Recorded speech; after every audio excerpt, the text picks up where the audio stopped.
It's 10 towns in 10 days, sponsored by Diamond RV and Big Y World Class Markets. Already now 8 days in, visiting local communities and learning about what makes each community so special. And while we're there, we're giving back, donating to a charity in that town. Meteorologist Jacob Wyckoff joins us now with more from today's stop we're in Southampton, right? You're exactly right, Dave and Beth. Yeah, we ended up in Southampton today. It was a lot of fun. During my visit to Southampton, I found a very quiet town with a lot going on. Day 8 of 10 towns in 10 days. Take a look. At just over 5,700 town residents, Southampton is one of the smallest towns in the 10 Towns and 10 Days series.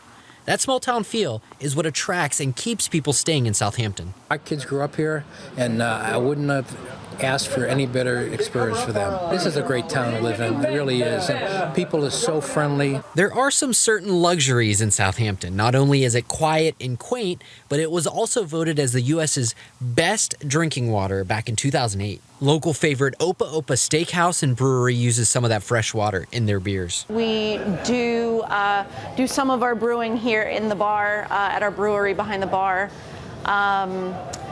But we have anywhere from usually 12 of our beers on tap. Number one seller would probably be our watermelon ale. That's definitely, and especially with the summer coming around, that or our Red Rock Amber Ale. If you're planning on heading to Opa Opa, you'll want to call ahead.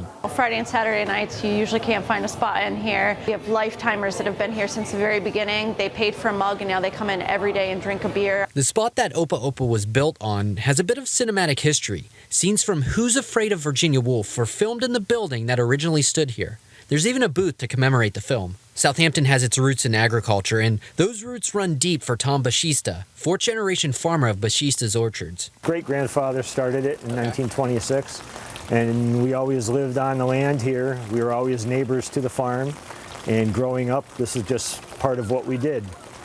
So it was a fine thing to be able to keep it going as another generation.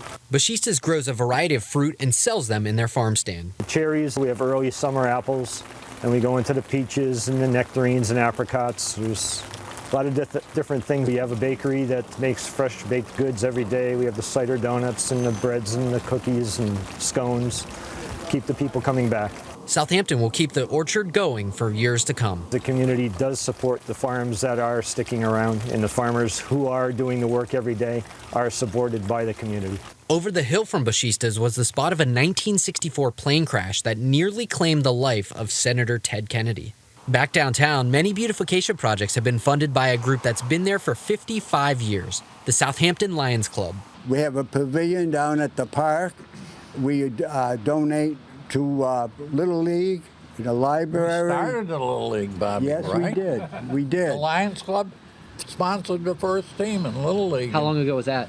55, oh, I don't know, was it 55 years ago?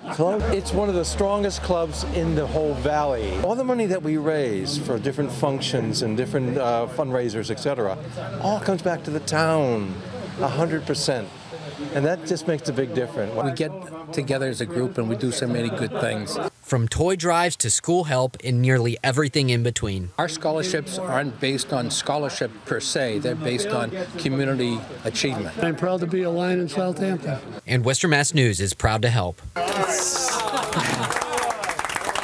So on behalf of Western Mass News, Big Y and Diamond RV, we want to present the Southampton Lions Club with a check for $500 to continue all the amazing stuff that you do in the community. Thank you for all that you guys do.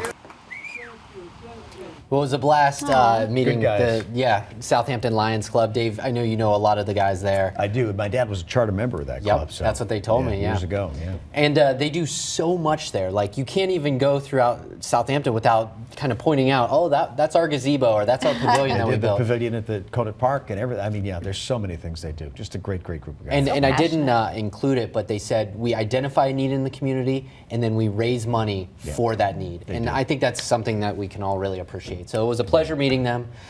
This week we have 2 towns yet to go. You better tune in to Western Mass News at 12:30 for a live report tomorrow, and then you can see the full story on Western Mass News starting right here on ABC 40 at 5.